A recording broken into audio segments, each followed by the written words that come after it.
All right, welcome back to Whence, a Freemasonic podcast featuring research papers and discussions related to Freemasonry. I'm your host, Brother Robert Johnson. Well, this week, I don't have a whole lot of time to go into too much stuff. I want to get into the interview right away. The interview clocks in at just under an hour, I think, so it's a little longer than we're normally going. Normally, I try to keep the episodes to 30 minutes to 45 minutes or less, if possible. This particular interview was with Right Worshipful Brother Michael Shirley.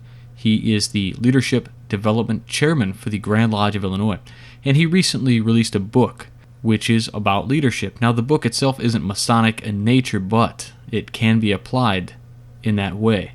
So, without further ado, I want to jump right into the interview.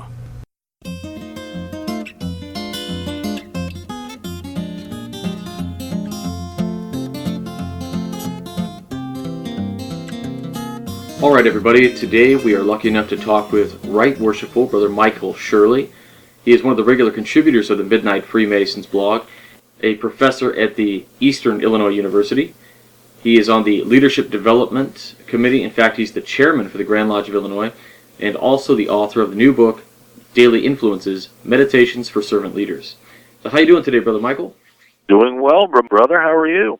I'm doing all right. We've talked a little bit in the past about leadership and things like that, and I was excited to get you on the program, especially to talk about your new book. But we'll start from the beginning, I guess. So first off, I want to say thanks for joining us. I know that being involved in so many Grand Lodge things, plus you're a teacher, a professor at a university level, you're a very busy guy. So I just want to say thanks for hanging out with us a little bit today. Oh, it's my pleasure. So how did you first hear about Freemasonry, and what prompted you to join? You're going to laugh, but I watched National Treasure and noted three things about it. First, that it was historic nonsense. Second, that it was a really fun movie. And third, that I knew nothing about the Freemasons, although I'd heard about them on and off all my life. And so I got curious and started to look into what the Freemasons were. Then I got hold of Chris Hodap's book, Freemasons for Dummies, which, despite its title, is the best general book out there about Freemasonry. And thought, this looks pretty good. This is kind of intriguing. And then when I discovered that the only two topics forbidden at lodge meetings are religion and politics because they tend to divide us, I thought, I need space for that in my life. And so I emailed our Grand Secretary's office because I didn't know anybody who was a Freemason. And they said, somebody will get in touch with you. And they did. And I petitioned the lodge, and there we have it.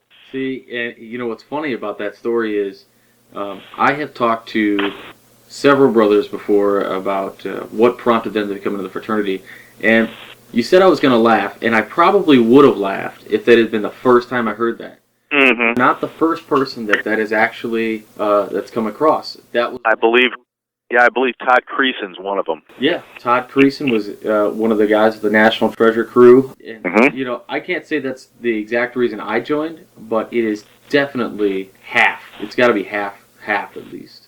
Mm-hmm. I had heard a statistic a long time ago that, in fact, Chris Hodap is the one who brought the statistic up, and it was about the surge in membership and questions regarding membership after the Da Vinci Code. Mm-hmm. Things like that had come out, and the lost symbol. Right. And I thought, well, that's cool, but I've never interviewed or talked to anybody before that said they joined because of those. It's always National Treasure, so... Right, exactly. We owe some membership to National Treasure and Jerry Bruckheimer and Disney, I guess. Oh, I'm fairly certain we do. And, one of the reasons for that is, the bumper sticker you see everywhere and the people talking about it, to be one, ask one. Well, you can't ask one if you don't know who is one. And, in my case, I discovered that I knew at least a couple of the guys in the lodge, but I had no idea they were Masons before that. And it makes sense to have that requirement that you can't solicit membership when everyone knows who the Freemasons are and that they exist. If nobody knows you're there, nobody's going to ask you. One of the members of our lodge that I brought in, he's a good friend, and I said, you'd make a good Mason. He said, I always thought so too, but nobody ever asked me to join.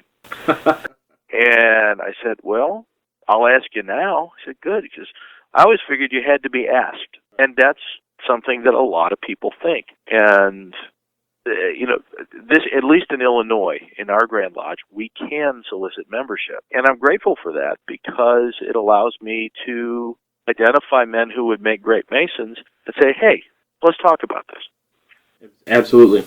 I feel that out of all of the progressive movements and things that happen in lodges and Grand Lodges, there's always a lot of controversy about, changing ritual or doing this or doing that. And that is one of the things that I don't think anybody ever has a problem with, is the solicitation, not in the sense that you're going door to door like right. selling cookies, but in the sense that if you do see somebody that who you've seen make positive choices in their life and do right things over and over and over again, and you say, hey, I've got a pamphlet for you, buddy. Mm-hmm. So absolutely.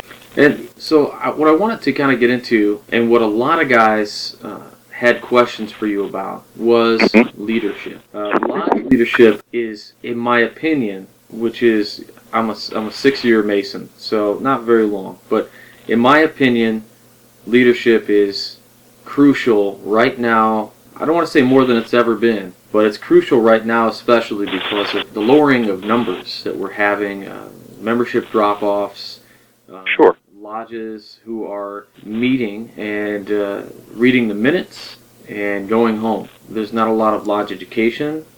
So I think now there are programs that are starting. People are getting fervent about Masonry again. Mm-hmm. So let's talk a little bit about the leadership. How did you get involved with Grand Lodge and eventually involved with the role that you now hold as the leadership development chairman?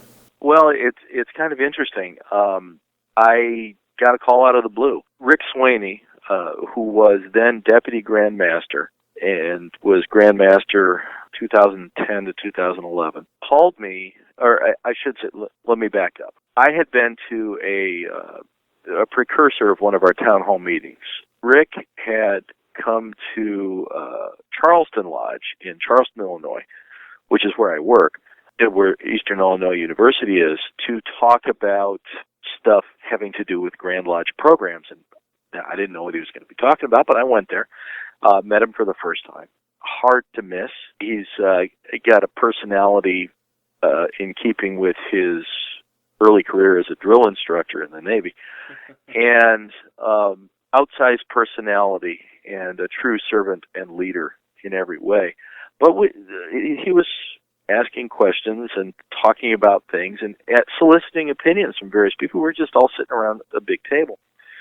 And I've been talking for a living for nearly 30 years, and I tend to have opinions, and I tend to express them. And so I listen, I talk. It was a great conversation. And I didn't think too much of it beyond that. I just thought it was really interesting. And a few months later, I think this was beginning of the summer, 2010, gives me a call and says, I want you to be chairman of leadership training. And I said, what? Because I had no idea this was coming. And he wanted to send me some educational materials that he'd gotten from, I think it was the Grand Lodge of New York, and to take a look at it. I said, okay, I'll certainly take a look at it. So he sent me a package, and I looked at it all, and I called him back, and I said, you don't need leadership training, you need leadership development, because training leaders almost removes any sense of personal growth. Right. I think every Mason is, in some sense, a leader. And he said, that's great. Will you do it? I said, okay, fine. And I started that October. And I'm like any academic. If I don't know something, I tend to do a lot of research. So I looked into it. Because, as I said, I've been a teacher a long time, but I had no specific knowledge of the literature out there about leadership and leadership development and so on. Certainly nothing in connection with the lodge, but just generally. So I went and I read a lot of stuff. And you wind up looking at the same names you have. John Maxwell, who's the godfather of leadership literature. And Maxwell said something that made absolute sense and has sort of colored everything we've done since, which is that leadership is nothing more and nothing less than influence. And the thing is, leadership, if you look at it as influence, it becomes a lot clearer. Most people think of a leader as someone who's inherently positive, is going to lead the troops over through no man's land to attack the trench, drive the hill, cheerleader, all this stuff. But leadership as influence means that it's value neutral. Influence is by its own self value neutral. I mean, we can all think of people in any organization we're a part of who are positive influencers. They influence everyone to do well, right? We can also think of people who have the exact opposite effect, right? Somebody, a cancer on the organization, people often say. Those people are just as much leaders as the guys who are doing all the positive things, because they influence people to do poorly or to head in the wrong direction. I mean, the example I always use when I'm giving a talk is Hitler and Churchill. Both Hitler and Churchill were incredibly influential leaders in the Second World War, and before that, of course, but in the Second World War, it's the most obvious thing. And it was in completely different directions. Right. And it's based in their values, okay? If you have positive values, your influence tends to be positive. Now, can we do more things with that? Can we make you more effective? Sure, but it comes down to, what influence do I have? The guy who shows up early every day, makes the coffee, cleans up, it has a positive word for everyone, even if he doesn't sit in a chair, even if he's a sideliner for his entire Masonic career, he's a positive influencer on everyone who comes into the lodge. The guy who doesn't care about ritual, but organizes, the cliche, the pancake breakfast every single month, and who makes sure that everyone's there, and who is just a really nice guy, but couldn't make a Masonic corner to save his life and really doesn't care if he does, he's a leader, and that's a good thing. The guy who is so concerned about ritual that he yells at people who don't do things right, he's an influencer, and that's not good. I think my own lodge, Tuscola Lodge number 332 in Tuscola, Illinois, we had at our 100th, I'm told by guys who were there, because certainly I wasn't, I think I was 3, at their 100th anniversary of their rededication, 1960, they had 4 grand lecturers in the lodge, and they all argued about ritual so much nobody learned anything. This happens. We've had...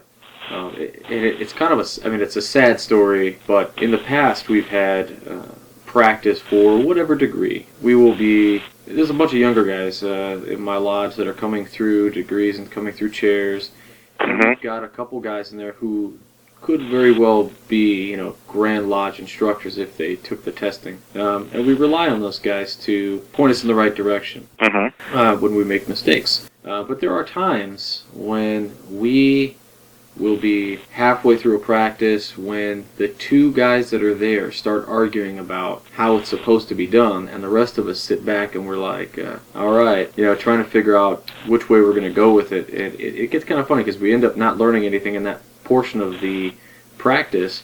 And then what ends up happening is these guys are good guys, and eventually one of them just says, all right, fine, your way. No, exactly. You just give up because...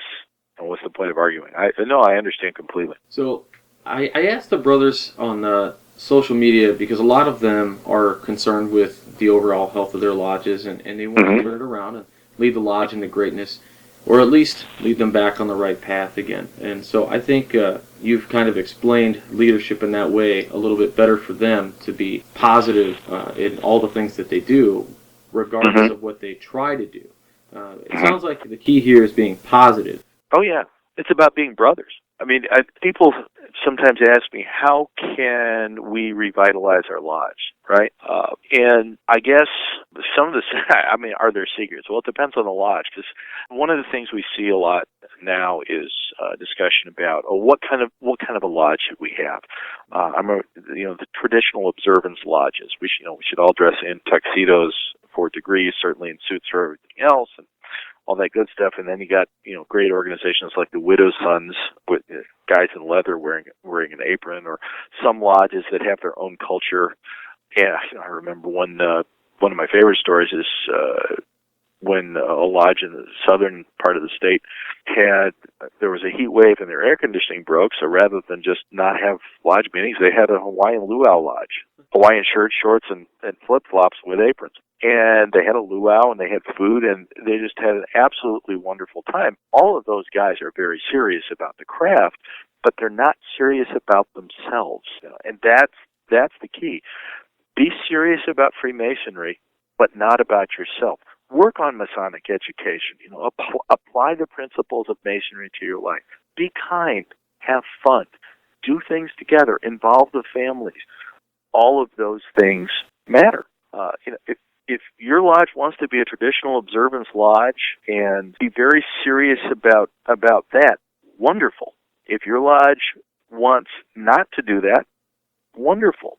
As long as you're serious about the craft and you work on educating the brothers and you work on doing what all of you enjoy, great. I'm not saying anything goes, but recognize what the first principles are. The first principles are about character development.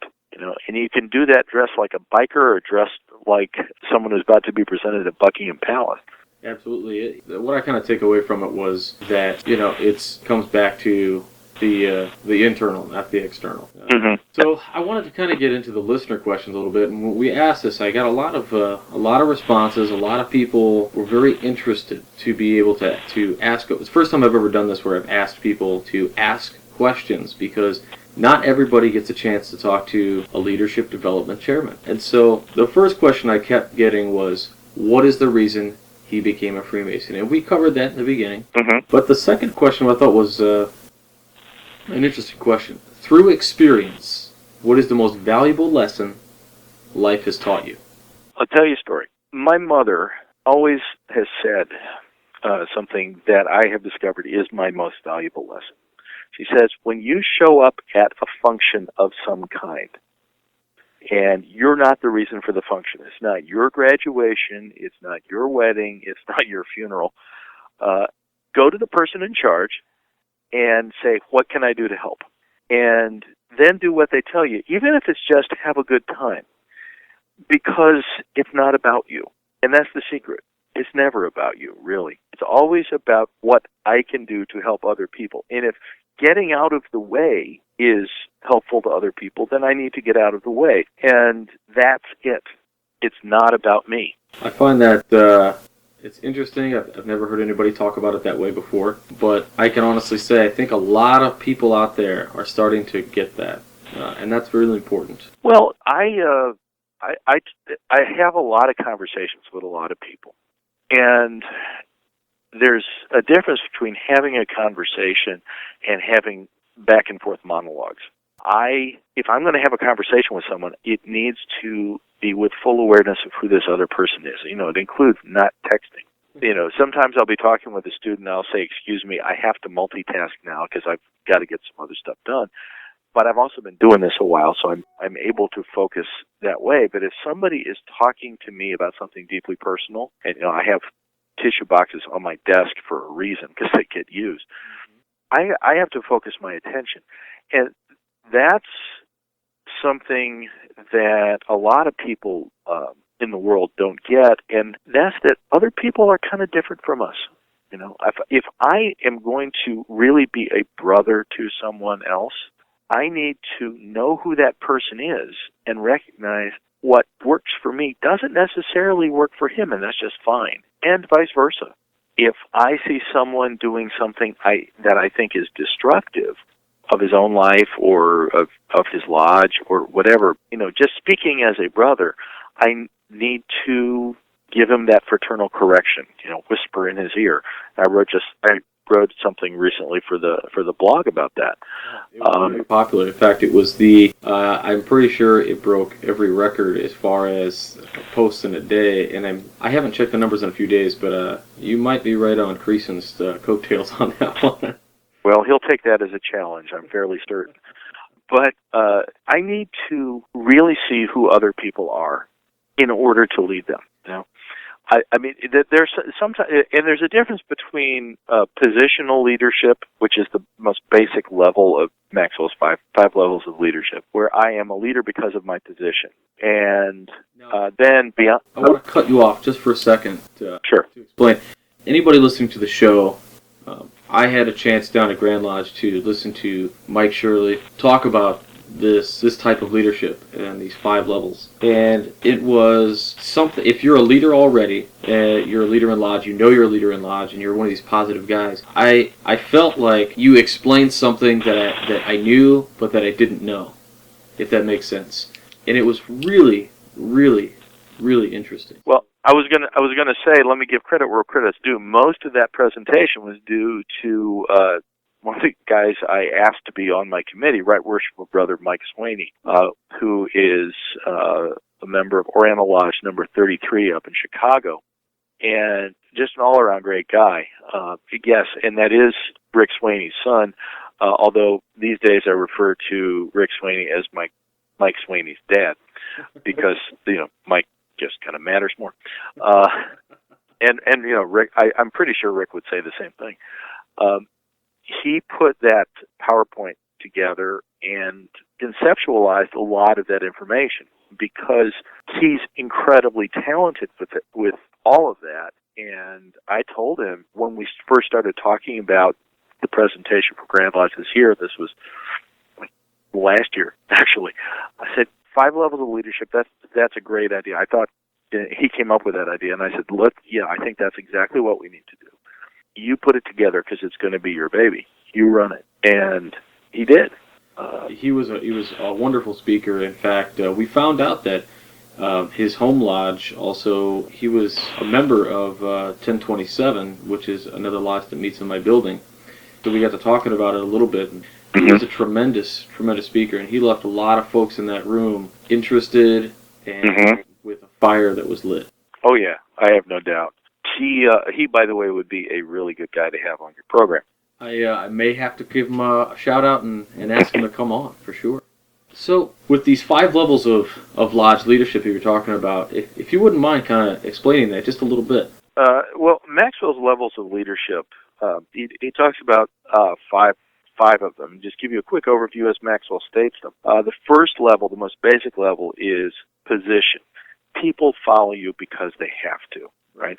So it's common. Well, certainly it's common in the workplace. It's also common in the lodge because the master is the guy. Right. He's got the power in the lodge. Right. And the second level is permission. Okay. People follow you because they want to. Third level, production. People follow because of what you've done for the organization. They may not know you necessarily, but they look at you and say, "Wow, look at all the stuff he's done. Cool." The fourth level is people development. Okay, but people follow you because of what you've done for them. And then the fifth level, the pinnacle of leadership, people follow because of who you are and what you represent. Now, most people don't ever get to level 5. And no, that's cool. We could be at all levels of those leadership, at all of those leadership levels in different parts of our life. A positional leader, or in one area, a production leader in another, first level here, third level there, and so on. But the whole idea of taking this and relating it to what is in the lodge is we're really trying to develop leaders as they work through the chairs, as they take on more responsibility. And someone who is, say, one of the stewards or a junior deacon or senior deacon is at one level of position, the wardens another, the master another. But if we're actually building on what we've learned, and paying attention to how things are best done, we can develop ourselves as leaders as we work through the chairs. Okay. Now, in my case, that wasn't really practical because 2 weeks after I was raised, I was elected junior warden of my lodge. So I was a little at sea initially, so I cramped a lot. I had no idea what I was doing. And Mike and I talk about this a lot. Sometimes it's necessary. Sometimes it's necessary just because of the conditions of the lodge and the talents of the guy you've got there.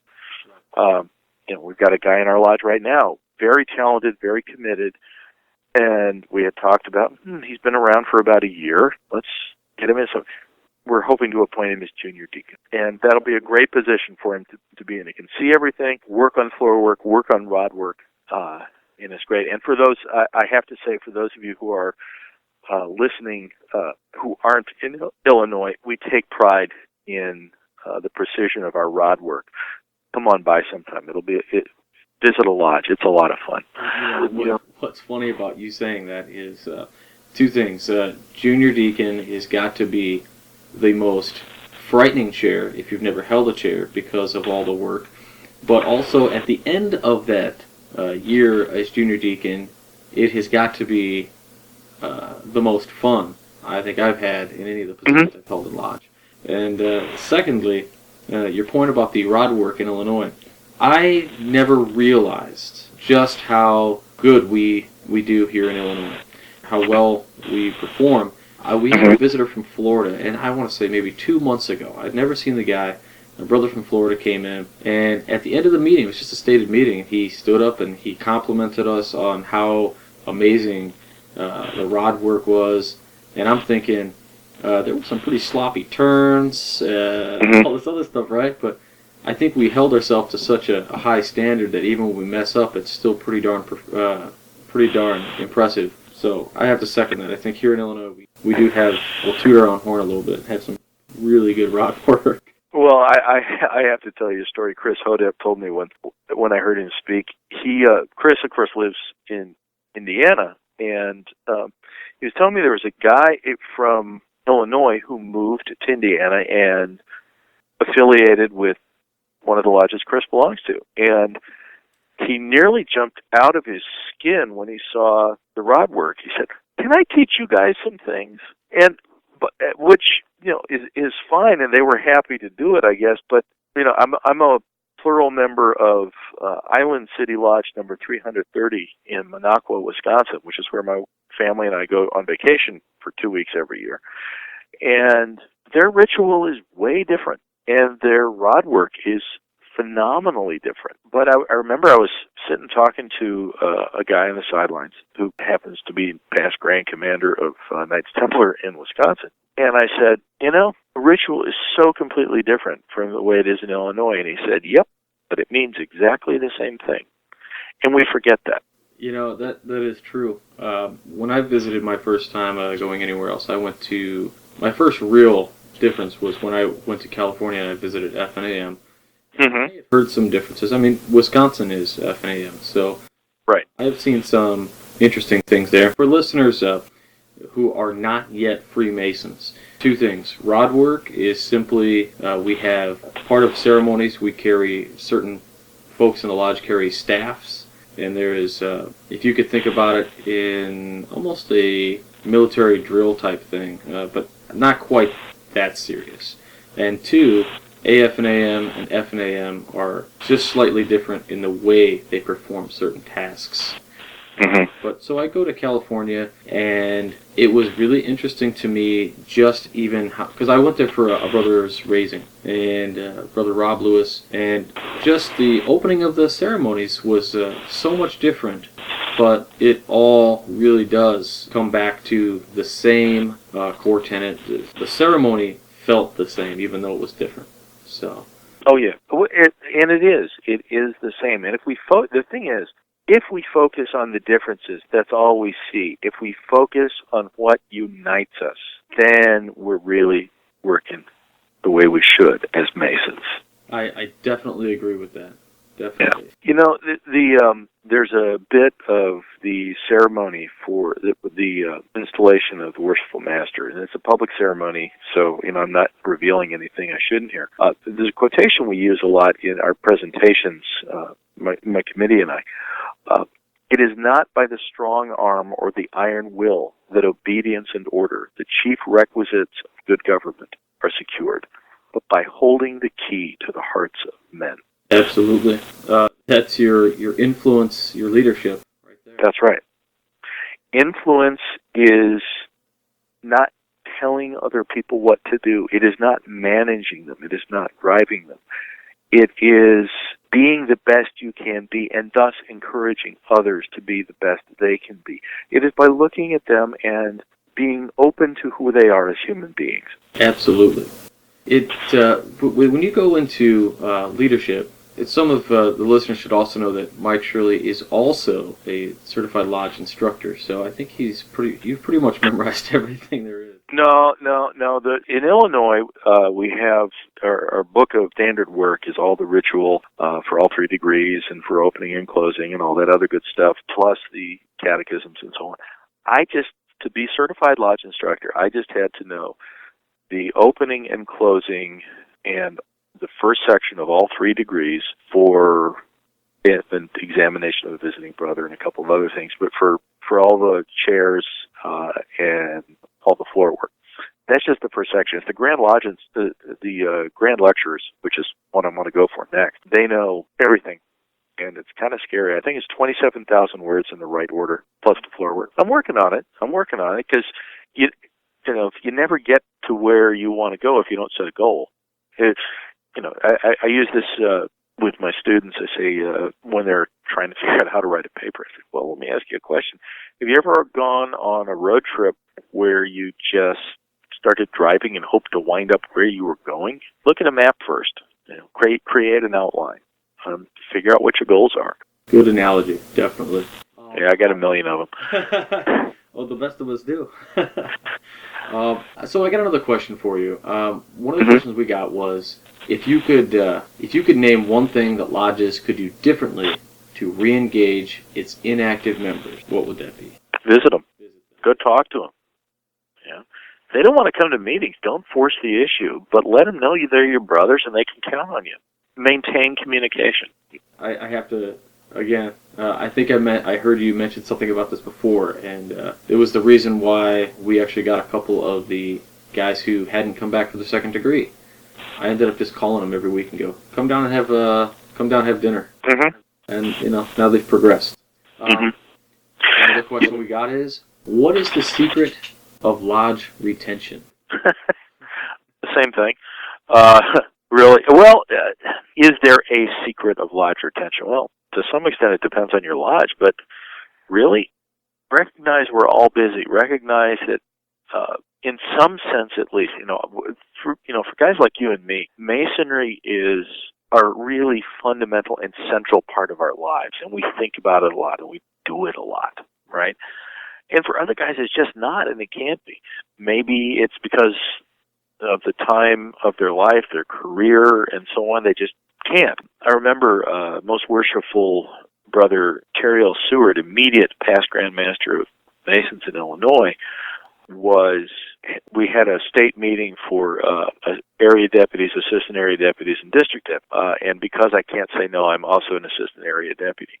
And he looked around at us, he said, "Brethren, we're unusual Masons. Most Masons aren't like us. They don't make Masonry so much a part of their lives as we do. And that's fine." And Brother Terry, he really helped change my thinking a little bit about what it means to be a Mason.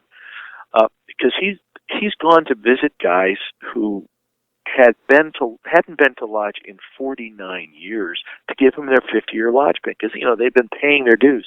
And he said those brothers were just as proud of being Masons as I am, and we forget that at our peril. Would I like to see more of the members of my lodge come to meetings? Sure, absolutely. But because they don't doesn't mean that they're not good Masons, and that's what I want to start with. Now, that said, what's the secret of lodge retention? Well, it's certainly do more than show up, have a business meeting, read the minutes, and go home after you eat some pie.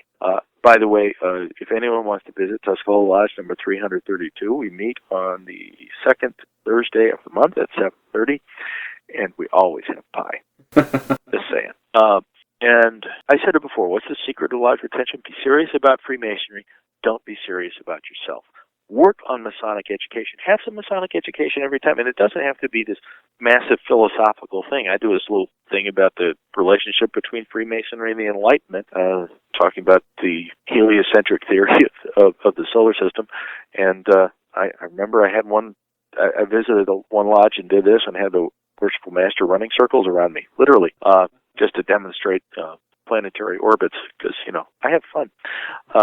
Apply the principles of Masonry in your life. Be kind. Have fun. Do things together. Involve the families. In one, lodge meetings, it's a time to go off and be with your brothers. Absolutely. I need that space in my life. I've got kids. I've got a wife who's a professional. She's a veterinarian, and she's very busy. And so having a little space for myself is something I have to almost be forced to take, and Masonry helps me do that. But life, how to put this, if we don't involve our families in what makes us better, are we really understanding what Masonry is about? I remember one of the things I really like to do. I've gone to Grand Lodge in Illinois, our Grand Communication, every year since I've been a Mason. And that isn't all that long ago. I've been a Mason for 7 years now. And my wife has gone with me for most of that time. It's a really nice time away for us, and it gives us both a chance to dress well and enjoy pleasant company and good meals and all that. And I said, as we were driving home a couple of years ago, I said, "So what do you think of this whole thing?"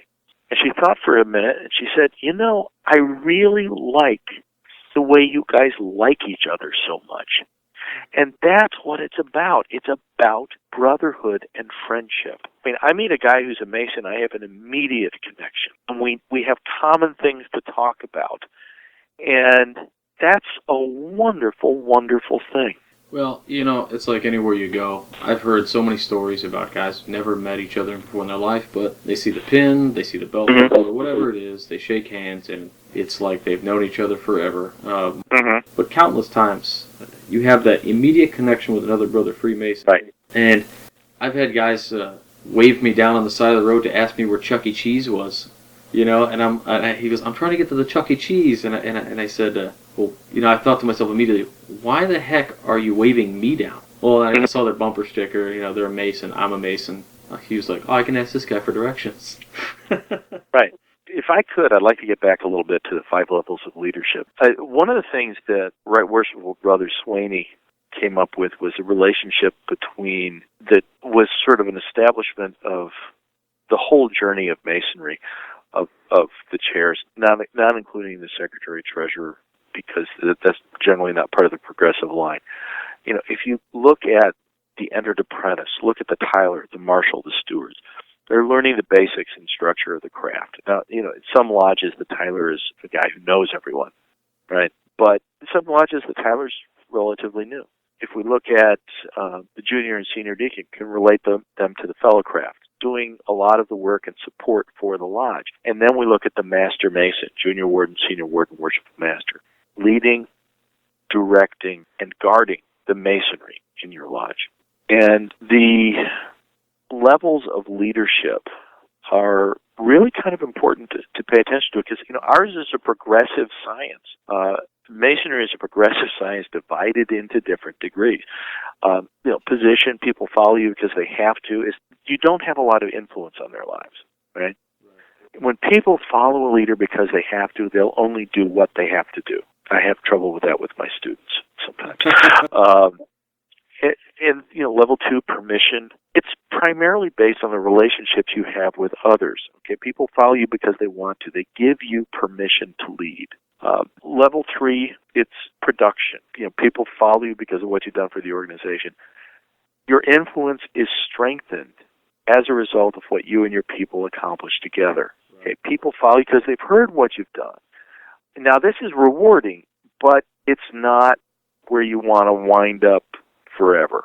Okay, it doesn't bring lasting success. What brings lasting success, and here's where it relates to lodge development. Level 4 is people development.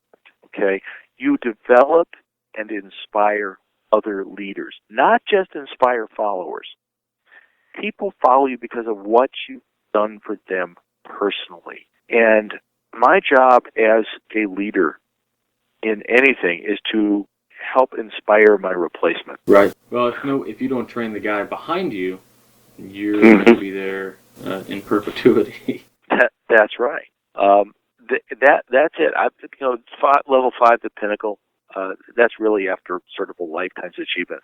Talk about somebody like Benny Grisham is at that level. Our past Grand Masters tend to be at that level. Grand Masters tend to occupy level 5 a lot, right?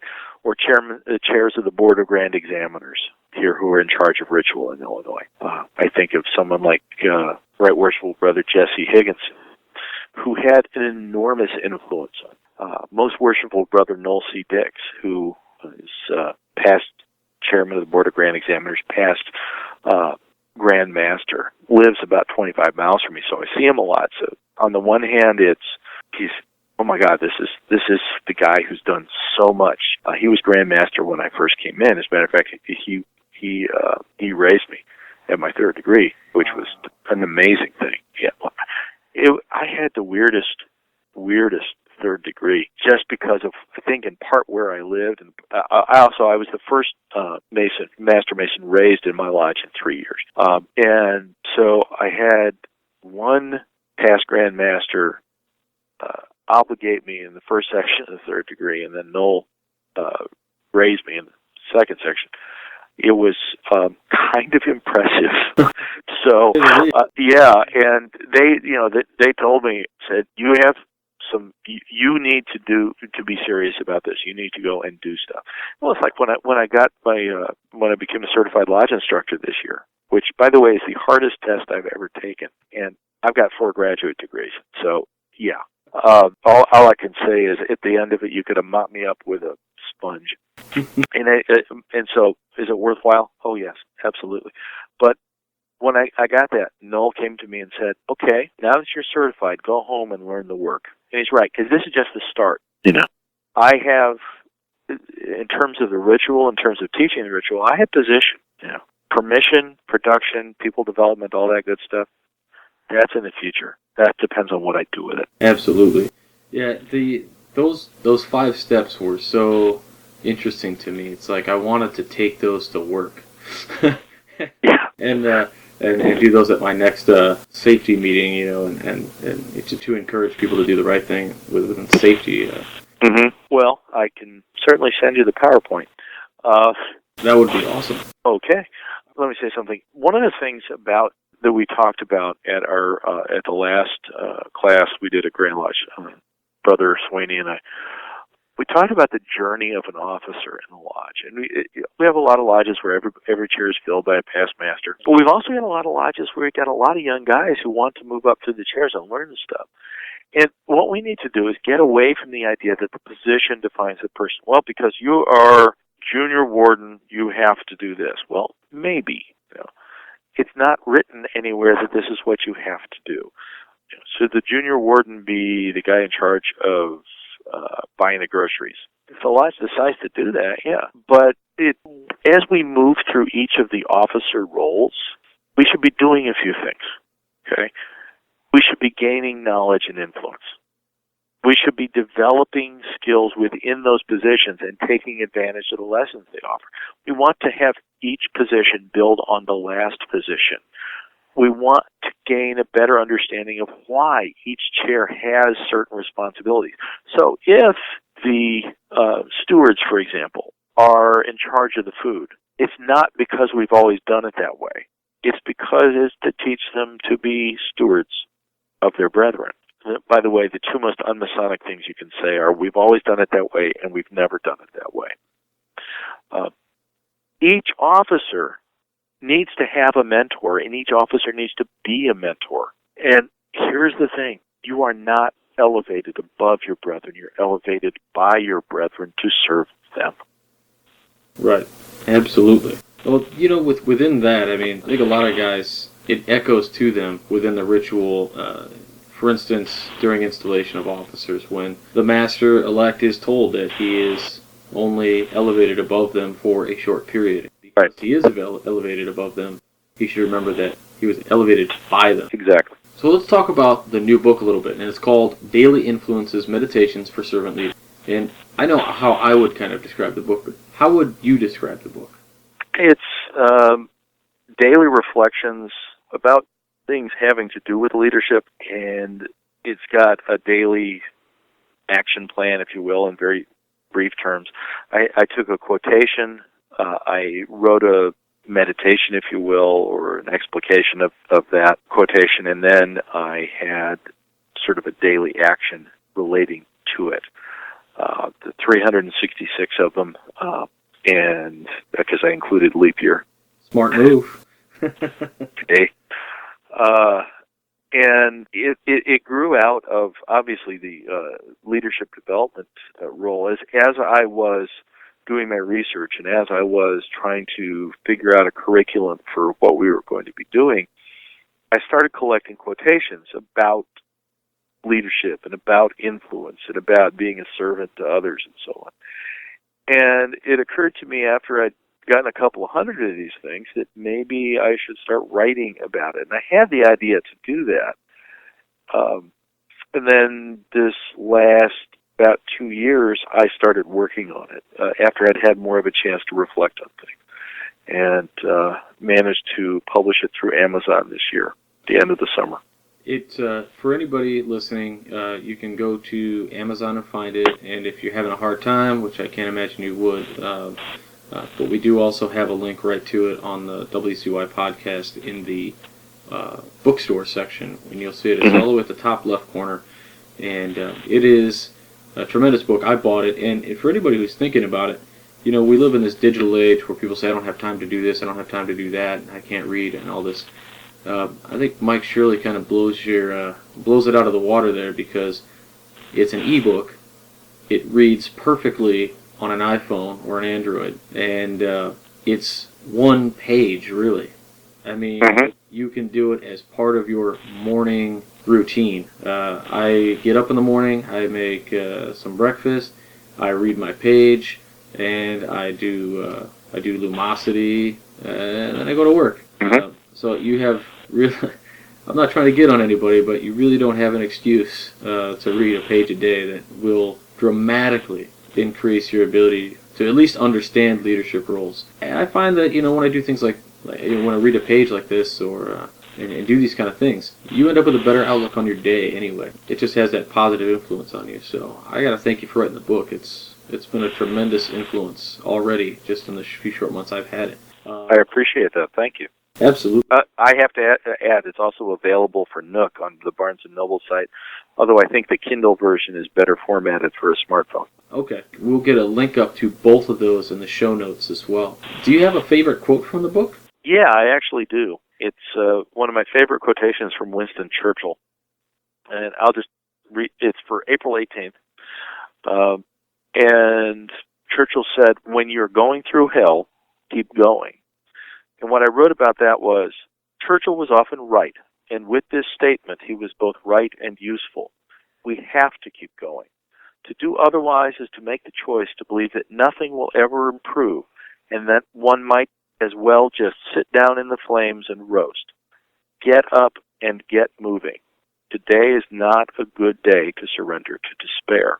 The action plan for today is, today I will persevere. A very good quote. I had never heard the quote before, but reading it made me think of something that my grandfather used to tell me, which was very similar. It was, when you get knocked down, you got to get back up.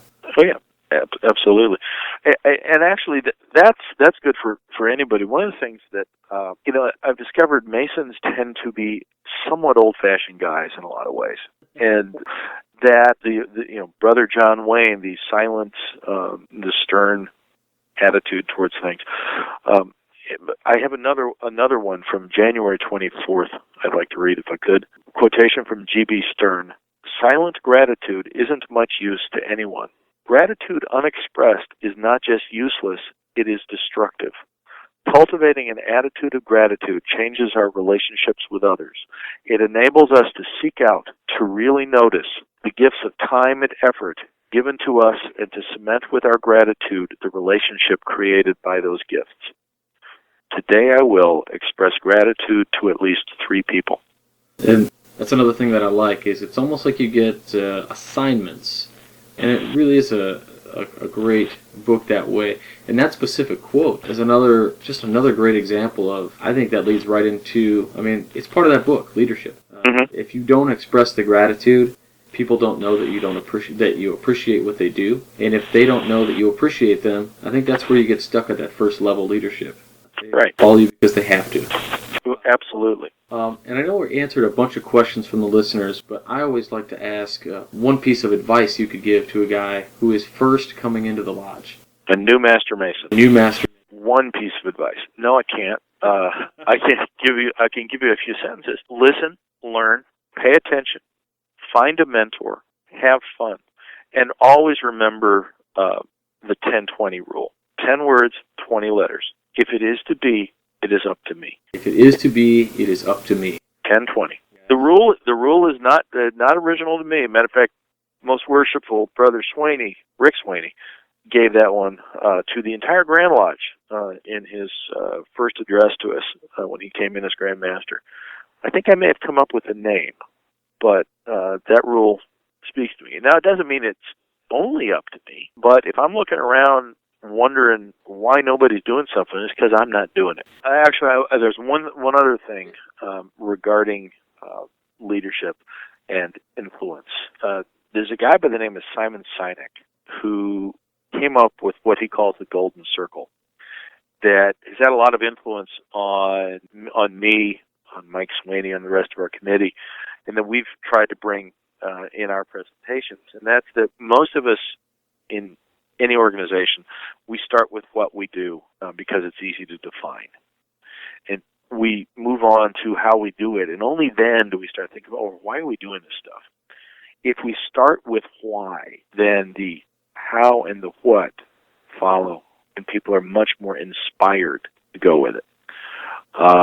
It was Nietzsche, I think it was, who said, he who has a why can bear almost any what. We have to remember the reasons that we're Masons if we want to bring Masonry to new brethren. Very cool. All right, I just would like to thank Right Worshipful Brother Shirley for spending some time with us. You can find his writing on the Midnight Freemasons blog, and you can buy his book on Amazon.com and also at Barnes & Noble.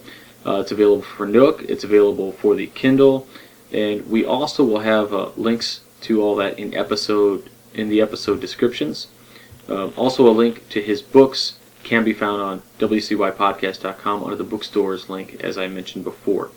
So, Brother Shirley, I just want to say again how grateful I am that you spent some time with us this morning and disseminating some knowledge to the brothers who listen to the show, and also just for putting some thoughts out there, and if we can get a couple brothers into the lodge because they hear about how awesome the leadership is in the lodge and how we meet, maybe influence them to come in. So thank you so much, brother.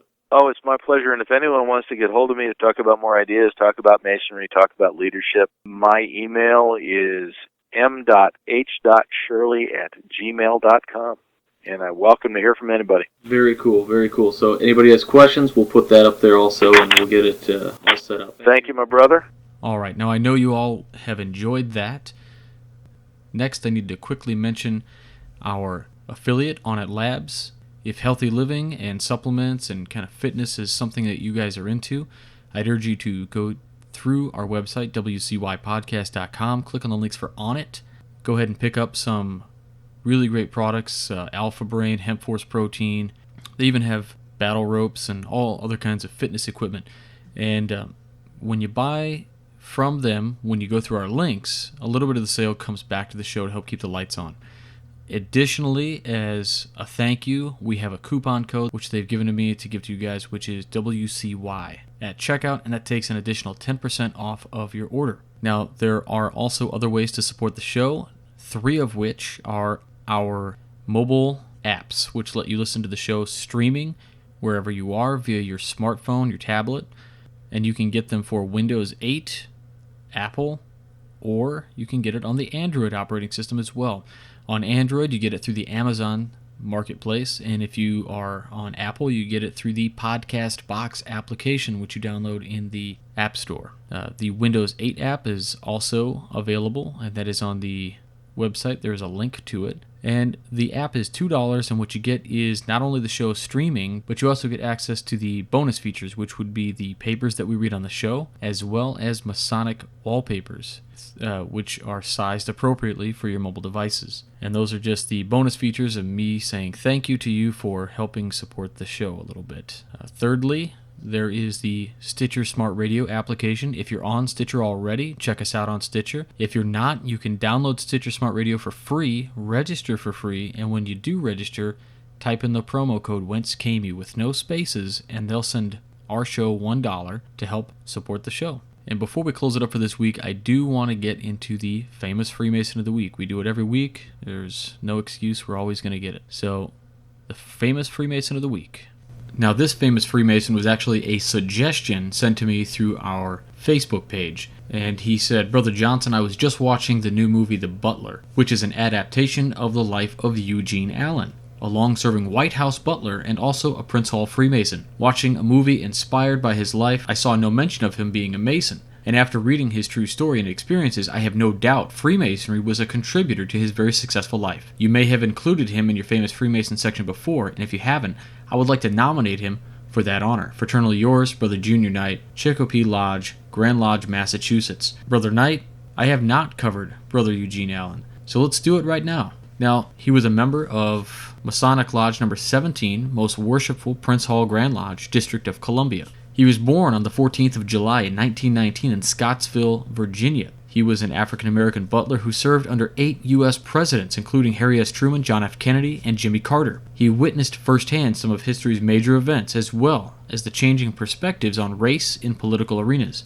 Known as having been a modest man, Allen is the subject of the 2013 film The Butler. He passed away in 2010 while in Washington, D.C. In the early 1950s, he landed a job at the White House as a pantry worker and was eventually promoted to the position of butler. Allen met his future wife, Helen, at a 1942 D.C. birthday party, and after she tracked him down at the party, the next year they got married and had a son named Charles. As we said, Allen served under 8 U.S. presidents, beginning with Harry S. Truman. As a result, Allen had an intimate knowledge of the inner goings-on of the White House. He heard both enlightened and offensive presidential remarks concerning race, and observed a gradually growing African-American presence among the executive staff. Allen, who went by the nickname Gene, was held in the highest regard by many, and was noted to have an unassuming, humble spirit, bestowing his colleagues with excellent service and becoming quietly entwined in history's notable moments. He was invited to President John F. Kennedy's funeral after his assassination, but even while deeply mourning, chose instead to remain at the White House to serve attendees as they came in from the service. In the course of his work, Allen met famous people, civil rights leaders, Dr. Martin Luther King, Duke Ellington, and he traveled with President Jimmy Carter to Camp David. He and President Gerald Ford shared the same birthday, and Allen was celebrated at the official festivities as well. He was promoted to maitre d' during the Reagan administration, and one year, First Lady Nancy Reagan invited him to attend as a guest a state dinner for West German Chancellor Helmut Kohl. Allen eventually retired in 1986. His wife passed away in the fall of 2008, and Eugene, having been married for 65 years. Just incredible. She passed right before Barack Obama was elected president. Allen received a VIP invitation to Obama's inauguration with a Marine Guard escort. He cried as he beheld the country, thinking back on the harsh days of segregation. Quote, "You wouldn't even dream that you could dream of a moment like this," end quote, he told the Washington Post. Eugene's life is the focus, again, of this 2013 film, The Butler, which was directed by Lee Daniels, and it stars Forrest Whitaker as the title character. The source for this material that I've read to you is actually from A&E. So let's hear it for Brother Eugene Allen.